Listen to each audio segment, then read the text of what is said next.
praise our living God. We sanctify Jesus Christ. We bow down to worship His holy name. We glorify His mighty name, Jesus. We bow down to lift up our voices to say thank you, Father. Thank you, the Son. Thank you, the Holy Spirit. Thank you, our everything. Thank you for a wonderful mercy, love, and compassion upon our lives. Thank you for this ministry, our dear. Thank you, our protector, our guider. Thank you, our Lord of Lords. We are here to say thank you, Father. No one like you. Oh, come, you Holy Spirit. Come and do a better thing.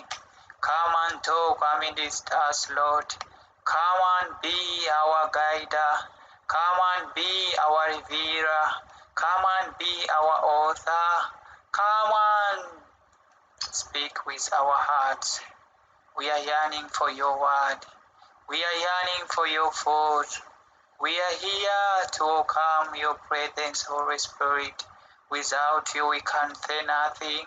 Without you, we can't talk anything about your kingdom. Without your hope, we can't. But with your power, with your mighty, with your merciful, with your grace, we can do it better. We can, Lord. We are moving away, but let your Holy Spirit fill our vessels. Come and speak to your brethren. Come and direct in every section. Come and plant your seed. Come and be our revealer. Through your name, through your spirit, through your presence, O Lord, we have prayed. Amen. Amen. Praise the living God. I welcome each and everyone.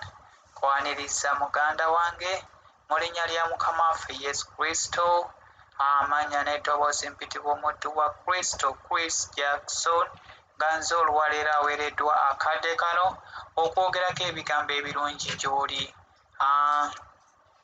Ndi wa mukisa nnyo okulondebwa mu bangi, kubanga bino byonna nali sibimanyi, era nzikiriza nti si magezi gange, nzikiriza si bukulu bwange, nzikiriza si kumanya kwange.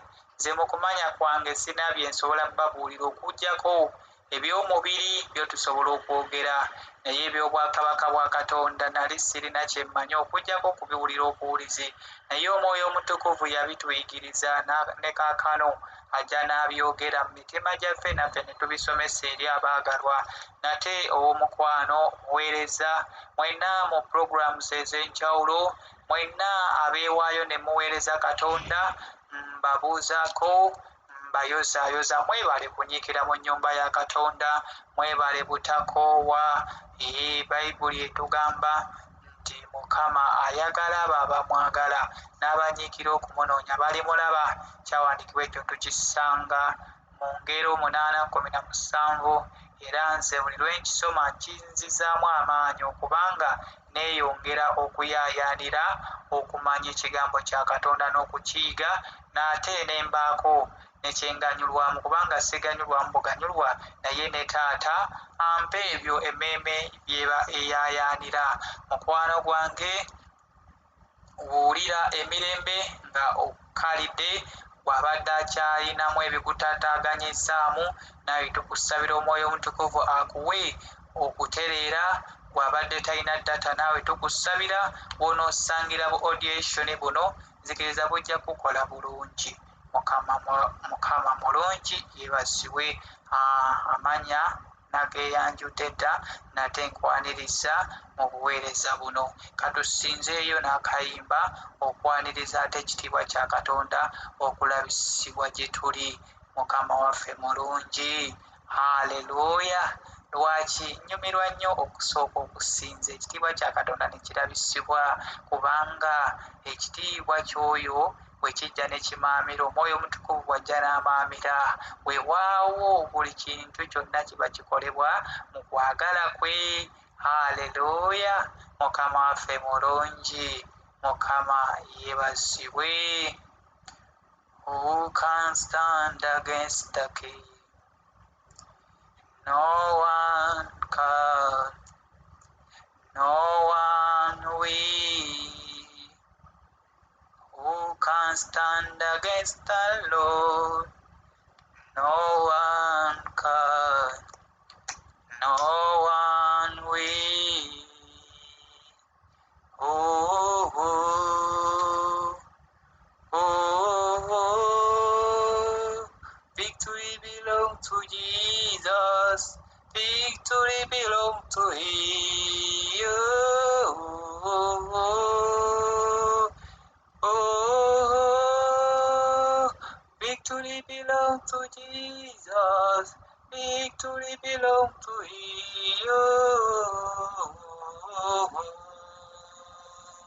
Oh, oh, oh. Victory belongs to Jesus. Victory belongs to Him. Who can stand against the Lord? No one can, no one will. Who can stand against the King? No one can, no one will. Oh, oh, oh, oh. Victory belongs to Jesus. Victory belongs to Him. Victory belongs to Jesus. Victory belongs to Him. Victory belongs to Jesus. Victory belongs to Him.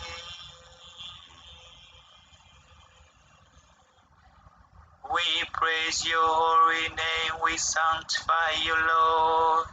We welcome your presence, Lord. You are the Alpha and Omega. We worship you, Lord. You are worthy to be praised. You are the Alpha and Omega. We worship you, Lord. You are worthy to be praised.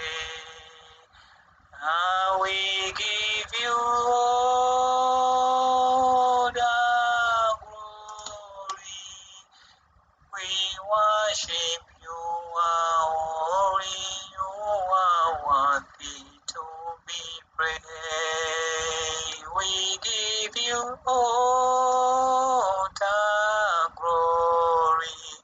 We worship you, holy. You are worthy to be praised. Osanite Katonda wa Daudi, tukwaniriza nate mu kibiina, tukwaniriza Mukama omusomesa, tukwaniriza mukwano gw'abangi, tukwaniriza gwe aleeta ensigo, aleeta ebibala, aleeta buli kimu n'alimirira, ate n'ofukirira teeni ne tufuna Mukama ffe ekiwedde. Ekigambo we kijjira mitima gyaffe kiba kimaze okuteekebwateekebwa nga kirindiridde kubeeraawo ng'ate kibala ebibala ebirungi. Mukama tukwaniriza mukwano gw'abangi, omwoyo omutukuvu jjangu ofuge, jjangu omamire emitima gyaffe, jjangu oyigirize, jjangu osimbe emirandira gy'omunda mu ffe. Byonna bye tukola, byonna omusaayi gwa Yesu gubeere nga gubitaayiza. Okwagala kwa Yesu kukolebwe, ekisa kyo kiyimusibwe. Baganda bange bannyinaze, n'oyo abadde nga atataaganyisa, gulawo amatu ag'omwoyo, gulawo amaaso ge ag'omunda, tulabe ate tutegeere tuwulire byonna tubiteeke mu kwagala kukungi mu linnya erisinga amanya erya Yesu Kristo omulokozi waffe. Amiina, amiina, amiina. Mukwano gw'abangi, omwoyo omutukuvu afuge. Mukama yeebazibwe. Ate nkwaniriza olwaleero tugenda okuyiga ku kigambo. Ekigambo kino siteegi eno wano ffenna tuyitawo, era nzikiriza nti abangi abamu ku ffe tukyali mu siteegi eno. Weewaawo twatandikira ku siteegi esookerwako gye twandiyise childhood, naye oba ovudde mu childhood waliwo siteegi eddirira, ye siteegi ey'obuvubuka. Siteegi eno ey'obuvubuka comprising oba etwala ebintu bingi. Wano abasinga we tutera okukolera decision. Mu siteegi eno abasinga mwe tutera eiza okutereera mu kkubo oba okubula. Mu siteegi eno abasinga mwe tutera okulabira omusana oba okugenda mu kizikiza. Mu siteegi eno ey'obuvubuka, siteegi nnungi, bangi tuginyumirwa ate bangi bagikaabiramu. Siteegi eno mu biseera ebisinga yeetera okubeera nga gwe musingi ogukolebwa ogunaalaga kiki ky'onoobeera maaso. Eno siteegi ffenna abasinga era abagikolamu obulungi nti ogenda okwesanga nga ebaviiriddemu ebibala ebirungi, ebibala ebigenda oba ebibeererawo ddala generation ne generation, ne biba nga bisobola okuwanirira emirembe egiddako mu maaso. Naye ng'omuntu omu eyategeera okukozesa obulungi siteegi eno ey'obuvubuka bwe nga ye yavaako ebirungi ebyo byonna. Eno siteegi bangi tutera okugiyiginowalinga, bangi tutera ogirabanga etagassa, oba oliawo ne tusuubira nti ebigasa tujja bikola mu siteegi eddirira eno, kubanga bw'ova mu siteegi ey'obuvubuka ogenda mu siteegi eya parenti oba ey'obuzadde. Mukama waffe yeebazibwe, naawe n'ofuuka taata ate n'ofuuka maama. Kwegamba oba ovudde mu siteegi ey'obuvubuka n'oba ng'ozze mu siteegi ey'abantu abakulu, nga naawe osobola okulaba oba okuwabula oba okubanga muntu takyakuyita ayita omuvubuka. Weewaawo siteegi eno etwalako emyaka egiwera nti ogenda okwesanga nti abangi abamu ku ffe tuba tukyali mu siteegi eno ate ne tuba nga tufuuse bataata ne bamaama. Naye ate wabaawo bino bye tukola mu kusooka, ebyo eby'obuvubuka nga bwakatandika. Obuvubuka buno obutandikira ddala bwe ngenda okwogerako, sigenda kwogera ku buvubuka buli obusembayo waggulu, kubanga obuvubuka youth kitwalako period ennene, kubanga ogenda okwesanga n'omuntu ali mu myaka 32, 33, 33 paka ku 35 nsuubira oba we zikoma, nga naye muvubuka naye ng'ate yafuuka dda taata. Mukama waffe yeebazibwe. So njagala tugiyigeko olwaleero ng'omwoyo omutukuvu bwe yategese okuyigirizibwa kwaffe. Naye okusinga ngenda kutunuulira nnyo youth ey'emyaka egyo egitandikirwako, kubanga wano we tusinga okubulira youth eno ey'emyaka egitandikirwako. Olwaleero tugambye nti value the age of your youth. Saamu ekitiibwa oba emyaka gyo egy'obuvubuka leka gibeere egy'omugaso. Mukama waffe yeebazibwe, Mukama mulungi. Nsaba tubikkuleko abooluganda ekyawandiikibwa ekiri mu Timoseewo ekisooka 4:12. Kyawandiikibwa kino kituyigiriza kitya? Njagala tusome tulabe Bayibuli Omwoyo Omutukuvu ayogera atya ku myaka gyaffe gino egy'obuvubuka, tulina gikozesa tutya? Pawulo yagirungamizibwako atya?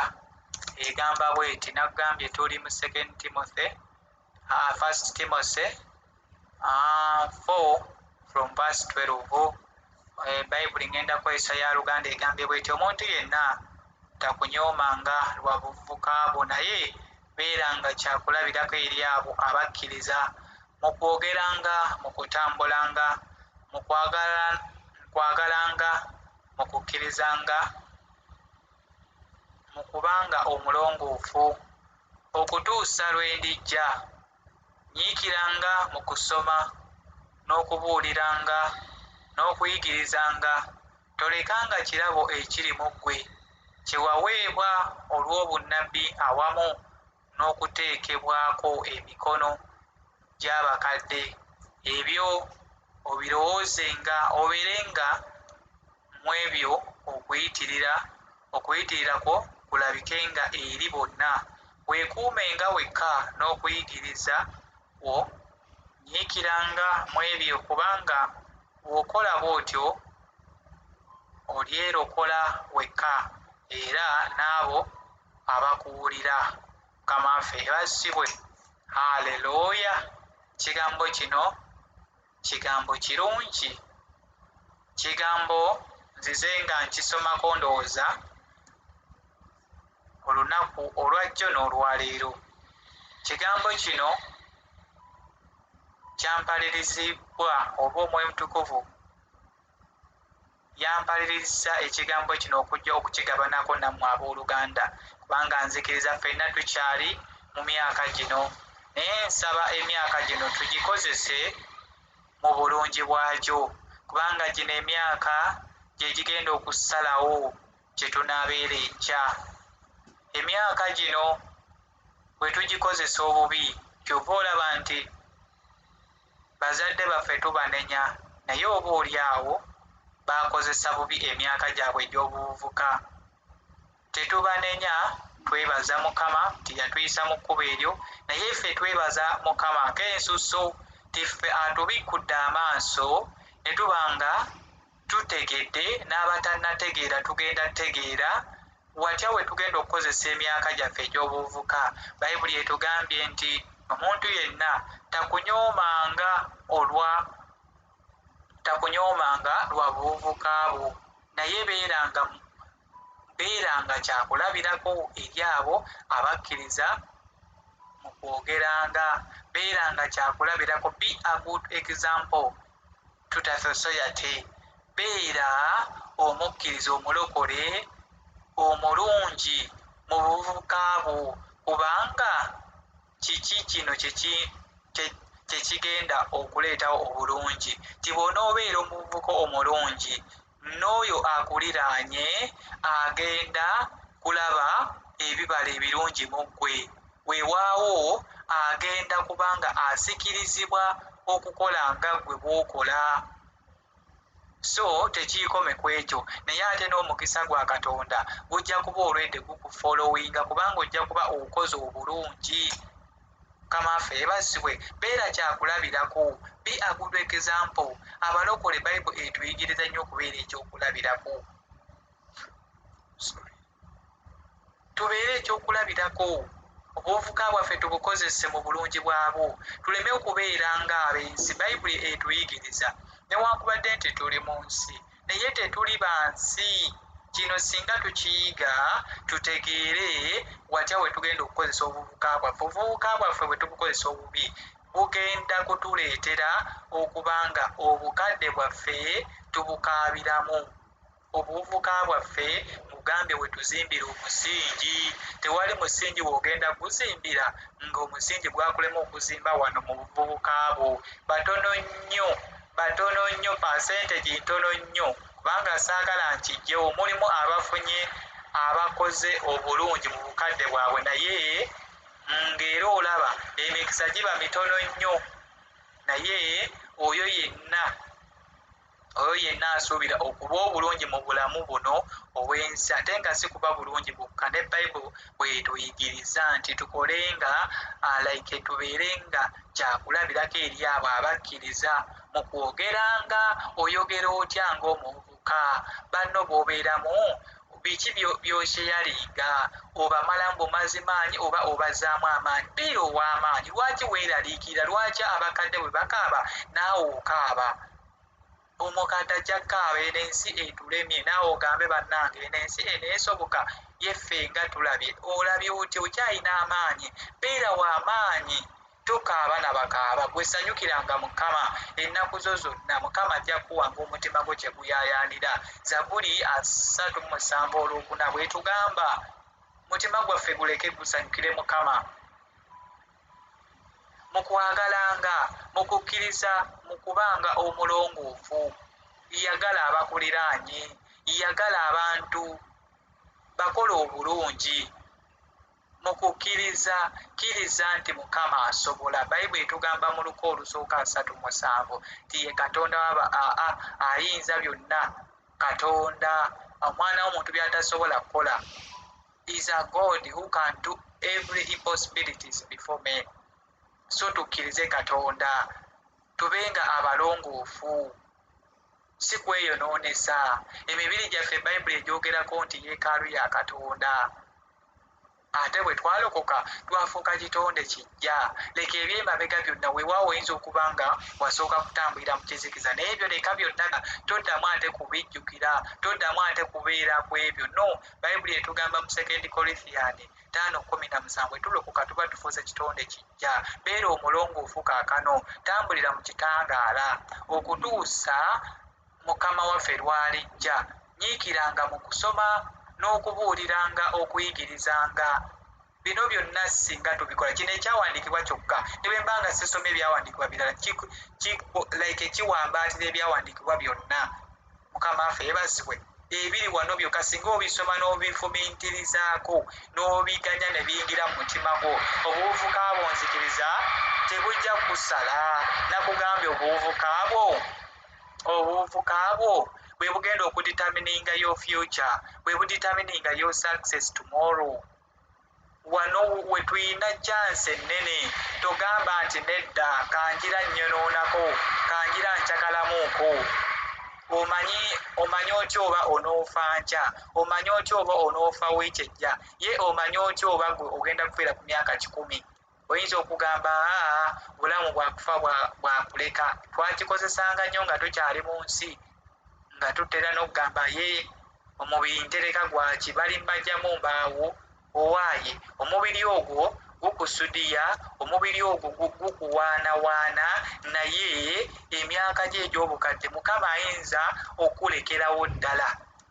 Obuvubuka bwo ne butakuyamba, n'olyoka obonaabona mu bukadde bwo, n'otandika n'okukolimira abantu, naye nga wakozesa bubi obuvubuka bwo. Tulabye abantu bangi abakoze ebikolwa ebitali bya bulungi mu bukadde bwabwe ne bamera n'entondo, naye ng'obuvubuka bwabwe abasinga obungi baabukozesa bubi, tebaabuvaluwinga. Kyenvudde nkugamba nti olwaleero tukozese bulungi emyaka gy'obuvubuka bwaffe. Mukama waffe yeebazibwe. Tukolenga, tolekanga olw'14 lugamba tolekanga kirabo kiri mu ggwe. Mukama ffenna yatuwa ebirabo kye waweebwa olw'obunnabbi awamu n'okuteekebwako emikono gy'abakadde. Ebirabo bino kintu kikulu nnyo. Ffenna twaweebwa ebirabo. Ekirabo ekyo kye kikugenda okutuusa ku ekyo Mukama kye yateekateeka. Bayibuli etugamba nti ekirabo ky'omuntu kimusegulira. Oba olina kitone, oba waweebwa kirabo kya kuyimba, waweebwa kirabo kyakwogera eri banno, waweebwa kirabo kyakubanga ozaamu banno amaanyi, waweebwa kirabo kyakubanga like oli musomesa waweebwa kirabo kyaki kya bunnabbi kikozese ate tokikodowalira kubanga ekyo mukama kye yakuteekako okulabisa omusana gwa mukama waffe yesu eri abalala teyakikuwa gwokyesigalize bayidawe ebirabo bino tebiyamba ffe tebigasa ffe bigasa abo abatuliraanye singa tubikozesa mu butuufu bwabyo ne tubiganya ne bigenda eri ne tubifulumya bigasa nnyo abo abantu be tulina okubisharinga nabo tebirina kugasa ffe weewaawo ffe bituyamba kutusegulira kubo kwegamba ffe tubifulumya tutuukirize omulimu gwa taata gwe yatondamu ffe kubanga pulaani mukama bwe yali agikola yakimanya nti gwakutonze n'akuwa ekyo ekirabo kijja kuyambako omwana we omulala okiraba nti bw'onooyimba mu kkanisa bw'onootendereza wajja kubaawo oli ajja okubeera inspired by your voice wali wajja okubeera inspired ebintu byonna bw'obikola naye yeeweeyo agambe bannange nange njagala ntendereze nga muweereza gundi kwegamba ekirabo kyo kimusikirize naye nga mukama yaluka olukwe ti ekirabo kyo kibeeko abalala bekinunula ekirabo kyo kikozesebwe mu deliverance nga bw'oyimba bw'otendereza abantu bakka like nti ekitiibwa kya mukama kissibwa abantu ne basimululwa ne bawonyesebwa nga gwe bw'oyogerako n'eri omuntu n'abadde amenyesa omutima n'abadde aweddemu essuubi n'abadde akoza atya ng'awulire ebyensi bimutamye assibwa bujja kubanga ekirabo ekyo kyakuweebwa deeni abazadde bakusengako emikono n'okuteekebwangako emikono gy'abakadde bo bangi nnyo obuvubuka bwaffe tubukozesa nga tulowooza abakadde bye batugamba tebitugasa naye bayibuli etugambye nti n'okuteekebwako emikono gy'abakadde omuganda nno yalugera omwana wo like mu Bwaganda tulina olugero olugamba nti eriiso ly'omukulu awaddugala weewalaba omukadde we kyakugambye kigoberere bw'akugamba nti mwana wange omwana omuwala talina kukola kino talina kweyonoonesa omwana omulenzi talina kweyonoonesa kigoberere gondera bakadde bo saamu abantu ekitiibwa kola obulungi abantu ebyo byonna bw'onoobikola onyiikirenga okukola oyigenga okusoma okutuusa mukama waffe lw'alijja mukama waffe yeebazibwe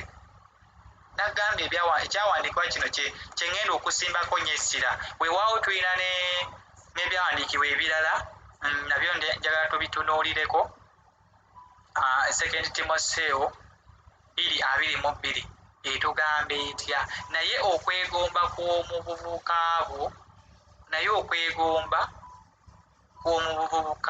okulekenga naye ogoberenga obutuukirivu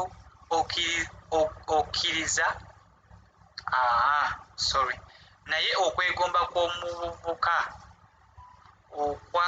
okwewalenga naye ogoberenga obutuukirivu okukkiriza okwagala emirembe awamu n'abo abamusaba mukama waffe mu mwoyo omulongoofu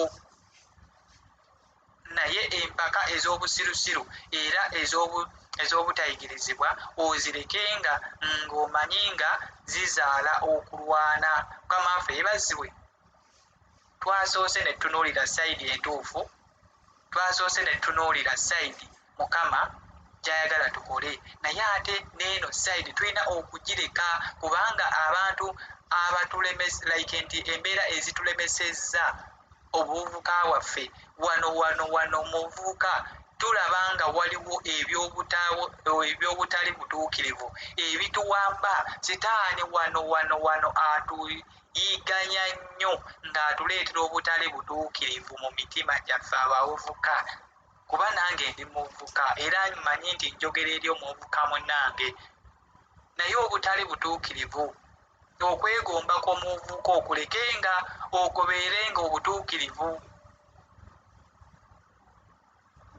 okkiriza oyagalenga emirembe awamu n'abo abamusaba Mukama wamu mu mwoyo omulongoofu. Mukama waffe yeebazibwe. So nno ab'emikwano, empaka tuzireke, kubanga agambye olwali mu esatu, naye empaka ez'obusirusiru era ez'obutayigirizibwa ozirekenga ng'omanye nga zizaala okulwana, kuba wano tumera amalala, twagala okulabisibwa waggulu, n'otambula ng'owulira nedda, okiraba ng'omuntu ne bw'ayogera owulira oyo tasaanidde, oyagala omuddemu. Bayibuli egambye empaka ozirekenga. Bayibuli etugambye tubeere abalongoofu, abawombeefu. Mukama waffe yeebazibwe. Olwabiri mu ennya lutugambye, tuli mu 2 Timothy from verse 22. 2 Timothy chapter 2 from verse 22. Tuli kati ku chapter 24. Naye omuddu wa Mukama waffe tekimugwanira kulwananga, wabula okubeeranga omukkakkamu eri abo bonna, omuyigiriza, omugumiikiriza, abuulira n'obuwumbeefu, abawakanye mpozi oba nga Katonda alibawa okwenenya olw'okutegeera ddala amazima, era balitamiirukuka okuva mu mutego gwa Sitaani oyo ng'amaze okubakwasa okukolanga okwagala kw'oli. Mukama waffe yeebazibwe. Abawakanya abo batera okuwambibwa Sitaani, era okuwakana si kwa bwa Katonda. Okuwakana by'otamanyi, manyi edda twawakananga ne muwakana obusungu ne bujja ababadde mu by'okusaaga, ebikonde ne bitandika.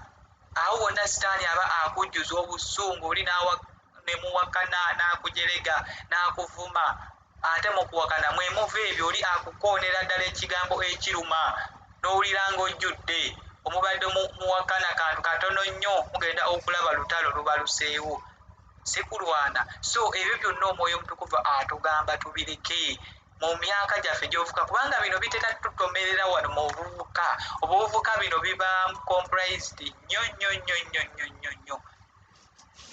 Era kyova olaba nti osanga abavubuka ebigurupu bali mu kaayana, bamba kino, naye nga waliwo omwoyo ogutali gwa bwa Katonda ogubawambye. So ffe abategedde Katonda tubireke, tuwe emyaka gyaffe ekitiibwa, tuzibaluwinge emyaka gy'obuvubuka bwaffe, tukole obulungi bwa Katonda. Mukama waffe yeebazibwe.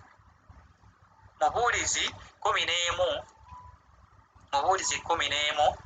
atugamba atya ye? Mubuulizi 11 atugamba atya ye? Mukama waffe yeebazibwe. Okutandikira ku lw'omwenda, sanyukiranga obuvubuka bwo ggwe omulenzi, omutima gwo gusanyusenga mu nnaku ez'obuvubuka bwo, otambulirenga mu makubo ag'omutima gwo ne mu kulaba kw'amaaso go, naye tegeera nga Katonda ali kusalira omusango gw'ebyo byonna. Kale jangawo obuyinike ku mutima gwo, kubanga obuto n'obuvubuka butaliimu. Mukama waffe yeebazibwe. Haleluya. Sanyukiranga obuvubuka bwo ggwe omulenzi, omutima gwo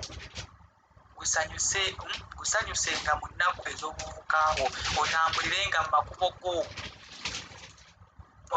mu makubo ag'omutima gwo ne mu kulaba kw'amaaso go, naye tegeera nga Katonda ali kusalira omusango mu ebyo byonna. Mukama waffe yeebazibwe. Bw'okozesa obubi obuvubuka bwo n'obukozesa mu makubo agatali ga bwa Katonda, jjukira omusango weeguli. Omusango ogwo toyinza kuwona. Bayibuli egambye jjangawo obuyinike ku mutima gwo, ojjengawo obubi ku mubiri gwo, kubanga obuto n'obuvubuka butaliimu.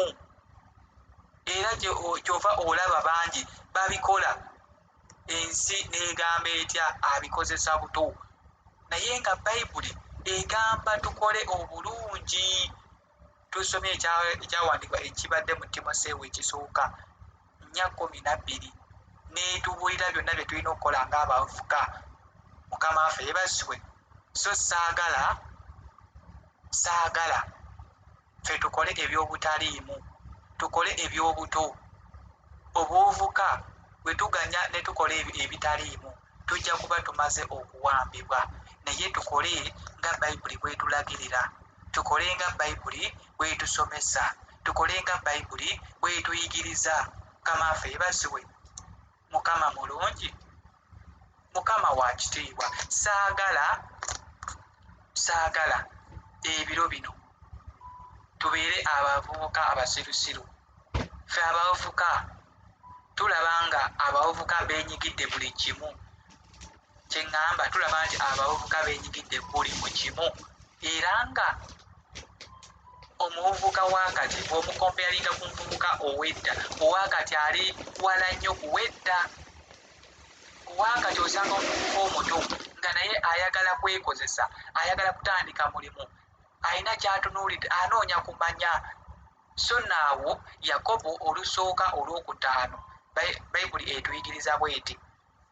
Njagala nsembyeyo na kano akali mu Yakobo.